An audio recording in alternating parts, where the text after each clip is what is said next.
We're looking at potentially 1 million people that have died or at least severely wounded. 22 million Ukrainians have fled the country. The country is destroyed. They're going to lose who knows how much territory, at least the four oblasts, probably more. Who knows? Ukraine, Russia may go into Kiev. They're going to lose everything.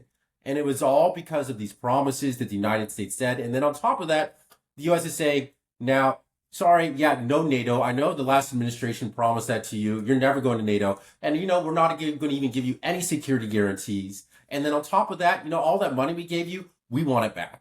Give us some. We need all that money back. So it's like, if you're Ukrainian, it's like, well, everybody's dead or gone. And the people that are left are just these crazy Banderite neo-Nazis that are making me just stay in my basement because I don't want to get nabbed.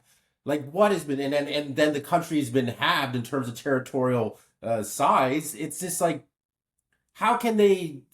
I just don't see how they can have any support within that country, the Yeah, current regime. Like, I just don't understand how it can last. I feel like it's yeah, done. Clearly it's done, but I just don't know right, how right. And Zelensky well, is yeah. still Well, clearly moving. Zelensky himself is not popular, and if anything like a fair election is held there, he will lose. But there still is a surprising amount of support for the war. It's been going down steadily over the last 3 years, but there still is a surprising amount of support if you believe the polls. Um, but I would speculate, let's just say, that that support is largely based on this faith in the West. It's like the West has made these commitments to us, above all America. It's kind of a cargo cult, that it's just like we just got to keep on looking. If that again is what inspired Maidan. I think it was just part of like we want to be part of Western Europe. We want to be part of the cool people. We want to be wealthy, and that's what the West will bring us. So the West has made this promise. We just got to stick with it. I think that explained a lot of the support for the war and the faith in it. Even though the news just has been continually bad, especially over the last year and a half or 2 years.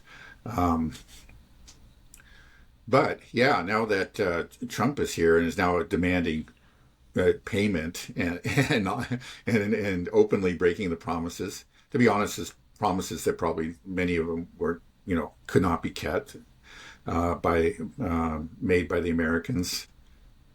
I hope that this is a wake up call for them. Just say, well, wait a second, we've been misled. If we had made a deal with the Russians way back when, actually, we would have all of our territory except for Crimea. If we had stuck with the Minsk, if we had actually tried to implement the Minsk Accords, and don't forget that even Right. like Poroshenko and then Zelensky, they both were elected on the promises to have peace with Russia. It was actually the popular position within, a popular policy within the Ukrainian people, among the Ukrainian people. But it really was the pressure of the Banderites, supported by the West. That has to be more. I think that's been critical. Like if the U.S. had put on pressure, and the Europeans in general, if France and Germany were signatories to the Minsk Accords, it's Minsk II is the important one, and which was actually voted on and approved, in a UN security resolution. And they were therefore obligated by international law to carry it forward. But they didn't. If they had, if they had really, put their might behind it, we would be in a completely different place. But they ended up actually supporting the enemies of these accords, enemies of peace with Russia. They ended up actually supporting the Banderites, whether directly or indirectly. And so now we have a country that is just in the grips of this Banderite faction, which has grown in power and has taken control of the education system and information space, and it really has changed thinking within Ukraine. But I imagine, so you have this very strange mix of this you could call it Europhilism. It's just that this love of Europe, this notion that we will become part of modern Europe. This is and something that is not unfairly described as Nazi ideology, Banderism, and reverence for these really genocidal um, leaders of the past. You have these two things together, and it's not an accident. It just didn't happen organically. It's been supported by powerful people, and but maybe at least part of that spell that has held much of the Ukrainian population in its thrall. Part of that spell will be broken by these recent statements by Trump and other American leaders. They will understand that no, we're not, we can't just put our hopes in there. We made a mistake. We've been misled, and maybe we'll see a real change. But the problem is that the people with the guns at this point, with real power, the most effective fighting forces are ideological zealots, and they're maybe the kind of people that say, well, if our whole country is destroyed, it's still better than surrendering to the Russians. They may hang on to power to the end. I mean, it's a really horrifying possibility, but they just might. Though, anyway. There's been talk about having elections in Ukraine. That's something that Trump's voiced, and I believe JD Vance as well. That's something. Can the U.S. actually just impose that? Say, okay, Ukraine, you have to hold elections. I think they could. We've also been hearing the fact is that Ukraine is dependent on the U.S. Largely dependent on the U.S. and then we have Europe. If the U.S. just says, okay, if you don't have elections, we're stopping all the arms flows.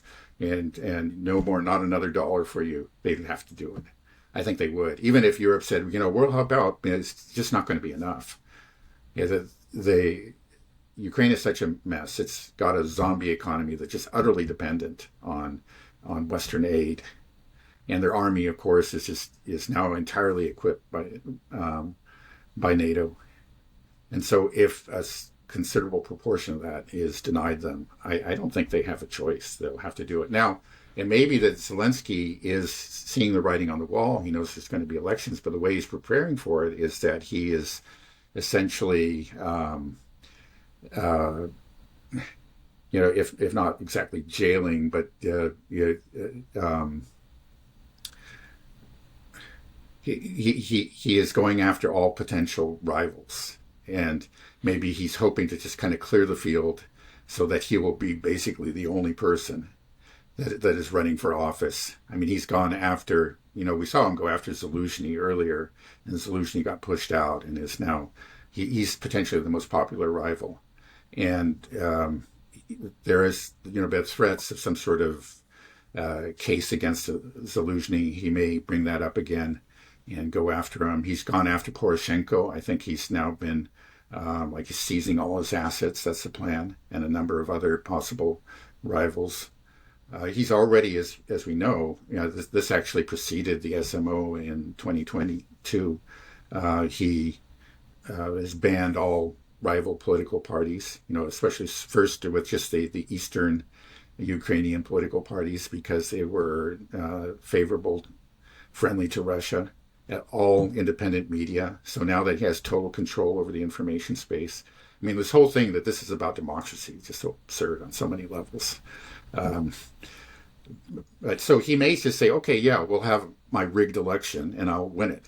He thinks maybe he could pull it off. We'll see what happens. Yeah, I don't think so. Yeah, I heard, the mayor of Kiev is also another political candidate potential. And I think he just arrested to some, people in Klitschko's party had him just thrown in jail. And there's talk about maybe he might try to throw Klitschko in jail as well. He's the current mayor of Kiev, so yeah, it's wild. But that's our guy. There's the great, brave defender of democracy. Right, he went in first after the pro-Russian people, but now he's even going after pro-Maidan. Like Klitschko was the leader of the Maidan revolution, but now he's going after him. It's just all about him, Zelensky and his people holding on to power. And to maintain that hold, he has a very, very close relationship with the Banderites, with the Azov, brigade and these other far right groups.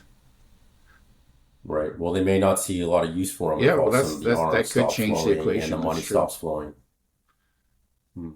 What's the current state of the Ukrainian military? We already knew it was on its last legs. We've been talking about all these forced conscriptions, how many mobilizations they've gone through, mass desertions and surrendering. And now this, that's saying, yeah, you're never going to be part of NATO. There's going to be no security guarantees from the U.S. And we're cutting off a lot of the aid already. Probably going to cut off the military aid in the not too distant future. How are they still Yeah, fighting? well, it's actually amazing that they're still putting up a stand in certain places like Chasiv Yar, where they have fought bitterly. Kursk is another place where they keep on pouring in reserves. That's what's happening. I think it's maybe those two places that they're really trying to hold on to very tenaciously, but they are losing in both places. There's just no question that all the trends are in favor of the Russians. And I think especially in the case of Kursk, again, because they don't have the fortifications there.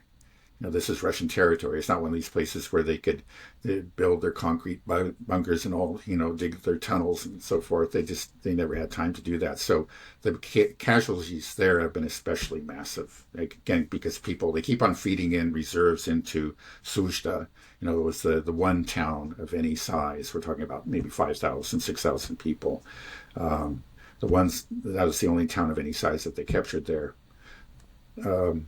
And but that's basically, or pretty much all that they have now. The Russians are tightening the noose, and there's this one supply line that has been a very precarious supply line in Suja. They still are able to feed soldiers in there, but in the not so distant future, I think that's going to be cut, and it's really going to be the end of Kursk, and Chasiv Yar is going to fall within. It's been a long, tough battle. Chasiv Yar is different. It's a fortified city on a hill. It's a tough fight, but we're down to the very end. I think it's something like 90% of Chasiv Yar, and then there's a little suburb of Chasiv Yar that's part of the larger Chasiv Yar, you could say, conurbation. But within a month, I think it's going to fall, and then that's that.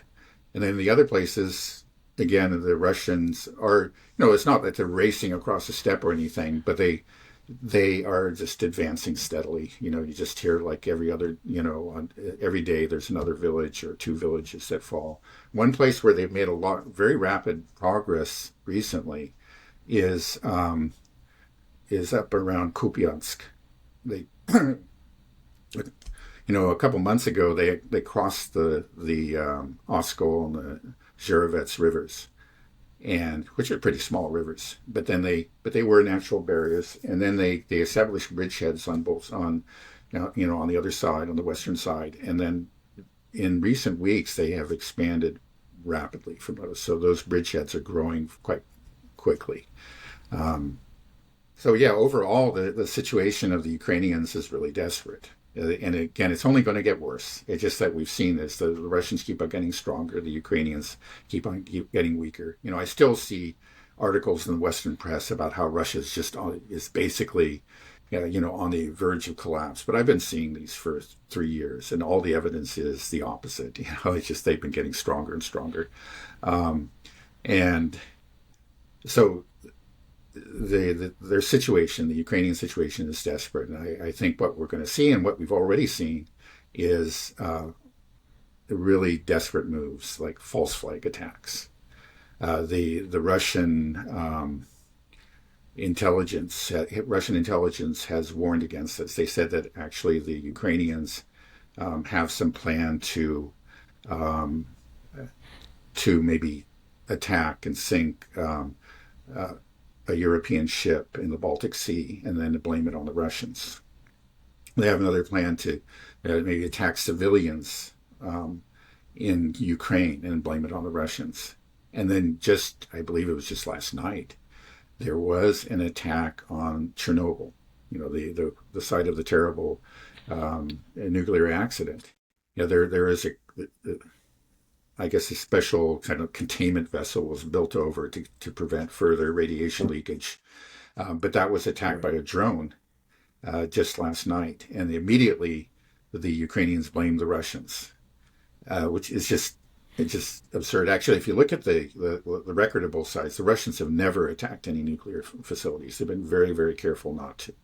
but the Ukrainians have done it continually. I mean, the Zaporozhye nuclear power plant is something they've been attacking, off and on, and at certain times just continually ever since the start of the war. And then they've also launched a few attacks against the Kursk nuclear power plant, and it's believed that that was the objective of that Kursk offensive. Thank God they never got close to it, but that's what they were after. So I think it's clearly a false flag attack, and they may have other false flag attacks up their sleeves. There's as they become desperate, as they see the writings on the wall for this regime. I don't think that regime's not going to go down quietly. They're going to flail. They're going to do something crazy. They've already done crazy things, but it's going to be even crazier now. I think it's going to be very damaging, though, especially to the narrative, because I don't think these false flag attacks are going to work, especially at this stage. It just becomes so apparent why at this point where the U.S. said no more, because this was always the plan for Zelensky, was that we have to draw in NATO into our side. So that was his idea, was doing these Hail Mary passes. And now with the U.S. coming out and saying no more security guarantees. Yeah, well, that's right, exactly. I mean, that's a big problem. The reason he could do a lot of these very reckless things, like attacking the Zaporozhye nuclear power plant, is that he had the Western media firmly on his side. And I remember going occasionally reading reports. The idea was that the Russians were shelling their own nuclear power plant, because the Zaporozhye nuclear power plant came under their control very, very early on in the conflict. And that they have their people there. They have soldiers camped out right around it, but for some reason they were aiming artillery shells at this nuclear power plant under their control. That was the crazy claim that the Ukrainians were making. And now it was kind of hard for Western media. Sometimes reported it with a straight face, but a lot of times it's clear that they're very uncomfortable with it. So I remember reading articles in the New York Times, and there's just a very frequent use of the passive voice. The nuclear plant was shelled. They couldn't quite get themselves to say the Russians are doing it, but they try to make this implication, and through a lot of very convoluted sentences. But I think it eventually came out that it was admitted that the Ukrainians were doing it. But again, it was one of those stories that just sort of was buried in the back page and never disrupted the narrative in the main way. But I think it's clear that Western leaders knew what was going on. They couldn't say it out loud because they had to support Ukraine. But now that the U.S. is openly speaking about the need to end the conflict and no NATO, all these things, I think that if they do something very reckless like that, they're just not going to have the same kind of media support they had in the past. They could rely on that to cover up their actions. And I think, there still will be a lot of media that's just completely, parrots the Ukrainian line. We'll see it here in America too. But there will be enough of a dissent, because we have probably the U.S. government, I would hope, just saying, no, this is not true. This doesn't make sense. We don't believe it. And that's going to disrupt the narrative that Ukraine wants to support. Right. It'll be a very, very bad image on Ukraine. I mean, you're saying that there's Russia warned of an attack on European vessels in the Baltic. Let's say if that happens, you don't think that? I mean, there's no way that they could get away with that. Yeah. Right? Well, I think so? I wouldn't say there's no way, but it seems to me a lot less likely than now. I don't know if they would even they might get away with it, more likely to get away with it under Biden. But even Biden and his administration was reluctant to, they didn't want the war to spread. And, they were using Ukraine as a battering ram against Russia. That was the whole plan. But they didn't want a broader war. And something like this, if an incident occurred within the Baltic Sea, it could very easily develop into a broader war, potentially into World War III.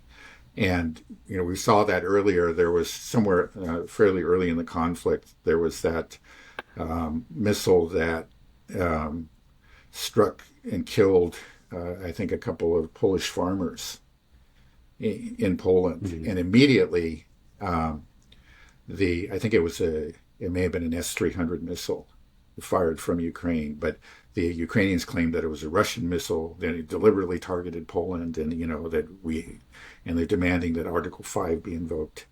And it was one of the rare times, I just remember this, it really struck me, because typically, no matter what sort of outlandish claims that Ukrainians made, often false ones, the U.S. always supported it because they just supported Ukraine and the cause there. But when that happened, they actually said, no, we don't see that. That's not what the evidence shows. It was actually a Ukrainian missile that went off course. The question, was it deliberate or just accidental? I don't know. So even under Biden, they were reluctant to support these false flag attacks, these attempts to extend the war beyond Ukrainian borders. And I think it's even less likely now. I think he'll fail. Hey guys, I hope you're enjoying the conversation so far. I promise to only take 1 minute of your time. If you're using AI, please consider checking out my website, novlisky.io. So what we built here at Novlisky is an AI hub. It allows you to access hundreds of AI models. We update them as soon as a new model comes out. It is integrated into our system, and you can use them all under one platform. And another thing that's so great about this website is that you can easily use multiple models at the same time to compare which is best for whatever use case. So for example, I'm going to use Anthropic and GPT-4 at the same time. So I get side-by-side results. I use this in my work every single day. I think you'll find it incredibly useful. There's tons of customizations. We have an iOS and Android native app as well. So you have seamless synchronization across all devices. So please check it out. I think it's something you'll find incredibly useful. There are no subscription fees, no rate limits. I guarantee you it's going to save you money, and it's just going to keep you on top of all AI releases. Okay, let's just humor me. Pretend that they do. Let's pretend that they do carry out this false flag attack and they sink some European vessel. It's not going to fly amongst the Europeans. Like, what kind of repercussions would there be for Ukraine if they did something like this? Would it be recognized like this is a terrorist state? Well, again, I think that's the big difference. Under Biden, probably they would. They would react similar to the way they reacted to the missile in Poland, right? So they would try to contain it, but they didn't go after Ukraine and point the finger at Ukraine. They just try to keep it quiet and say we're not going to let this spread. But under Trump, I think there's not a lot of love for Ukraine. You sense that. It's not just Trump himself, but J.D. Vance and others. They really don't like Zelensky and his government. And if he does something like that, they may find that the U.S. kind of trains its information guns on Ukraine and just starts saying, well, look, I think they would be wise to do that. Say, hey, this is a terrorist state. What's the point? Why should we be supporting them? Right. Yeah, and then the dam could break then all of a sudden about this, the brave Ukrainians, because I believe we talked about other atrocities that Ukrainians have reported have been committing in Kursk and in the Donbass, and who knows about that Crocus City Hall attack as well. If this comes out, I wonder if there'll just be more. The dam could break, and all of a sudden, with these other stories, all of a sudden Ukraine starts to become the bad guy, and I just wonder how that's just going to just destroy everything over the past 3 years in the West, how it's just all going to play out. They're building up this kind of this aura of virtue around Ukraine, which again is ridiculous for many, very, very many reasons. Occasionally things would come out. Like, I think there was concern, even under Biden, about terrorist attacks on Russia and so on. It's like they're a little bit worried, or they're trying to, there would be leaks to the New York Times saying that the CIA is concerned about the actions that Ukrainian intelligence has taken, and we've advised them against it. They're trying to put some distance. Maybe it was a total lie, but they still try to put some distance between themselves and Ukrainian terrorism. But I think I think the current administration will go much farther. That Ukraine could find itself in real hot water. That's good, Again, maybe I just want to say, like, looking at the larger picture. Again, in spite of, I'm very happy about what's happened. It's good that they're talking. It's good that, Trump's talking about Russians as real people. It's like we're undoing the dehumanization, and that's all very good. It's good, again, that we're seeing growing dissent within Europe. These are all very encouraging trends. Still, I'm pessimistic that they actually will achieve a negotiated settlement. I hope they do. I think in the end, it would actually be best for the U.S. and for Russia. if, for example, the U.S. accepted what Putin and many others in the Russian government have repeatedly made clear, what the terms that for them must be met. We're talking about protection of Russian speakers, the 4 regions in addition to Crimea, no NATO, demilitarization, denazification. Those are the most difficult ones. I don't know if they can really do that. Maybe they'll just have to compromise on the denazification in particular, because it's just so hard to uproot those people. But maybe if you can just contain them somehow. If the U.S. if Trump is able to accept that, that would actually be, again, good for both sides. I'm sure of course, there will be a lot of howling, a lot of gnashing of teeth in the West. There's no question about it. But right now, it seems like Trump has got the wind in his sails, and this is the time to do it. And I think he can, again, if he points out the things we talked about, the corruption in Ukraine, the terrorist activities, this was Biden's stupid idea. We're just not doing this. And again, because he does have reality on his sides, and there are a lot of people in Europe that are responding to that, and it explains why governments, these globalist governments are starting to fall in Europe. I think if he was really consistent, he just bit the bullet, because he'll come under extreme attack. It would be good, because the alternative, it'll be easier for him to walk away, at least initially. Because you say, okay, we're just washing our hands. Europe, it's your problem. And he can give those same reasons to the American people. We're just not going to waste money on it. I think it would be a popular decision. But the danger then is, the lines that are crumbling now will truly collapse, and we'll see a rapid advance. And then just when the Russians cross the Dnieper, they head towards Kiev, they take Odessa, these kind of things. And just like the panic and the finger pointing and saying, look what Trump has done. It's going to be actually harder for him to deal with that. I don't know if he can work out some agreement in advance with the Russians to kind of lessen the impact. But that's when we're going to see real desperation, and then some, so the establishment forces really lash out. And I think Trump may actually find that more difficult to deal with. I mean, a deal would be hard. It would be a hard thing for the U.S. government to swallow, for the Europeans to swallow. It would be hard. But I think, the Russians marching on Kiev is going to be maybe even more difficult, So, and that's what you could avert with a negotiated settlement. I hope he understands that. Yeah, we'll see. Yeah, I feel just the power of the establishment and mainstream media has just been so greatly weakened now that I just don't believe that they'll be able to gnash their teeth maybe hard not. enough to. Again, we're living in very interesting times. I guess, we've talked about how the geopolitical situation, which was so static for so many years, has just fundamentally shifted. The sanctions on Russia and the effort to cut them off and isolate them, and the failure of that has really changed the entire the geopolitical landscape of the whole globe, and it's given impetus to the rise of BRICS, and many countries that were firmly in the Western camp are now moving away, hedging their bets. It's really changed things. It's just in a remarkable way. But then we're looking at, I think, an equally great change, and that's something that's happening within the U.S. and Western Europe. Now, how it plays out, it's like the old power. They still have, a lot of cards to play. They remain very powerful, but they have been damaged. It's true, and it's I think more than anything, it's like that aura of invincibility is gone. There was a sense, like I had it myself, it's just like up until fairly recently. And so it's just always going to be this way. And it's like the cultural evolution will just always proceed. It's just there will be protests but they always win. Because it's been true for decades and decades and decades in the West.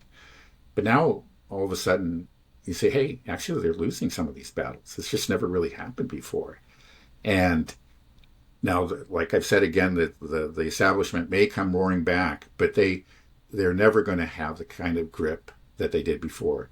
That I think that notion of invincibility is forever gone. Even if they win some battles up ahead, take power again, it's just people are going to look at them and understand that, oh, okay, yeah, they've seized power, but this is not something.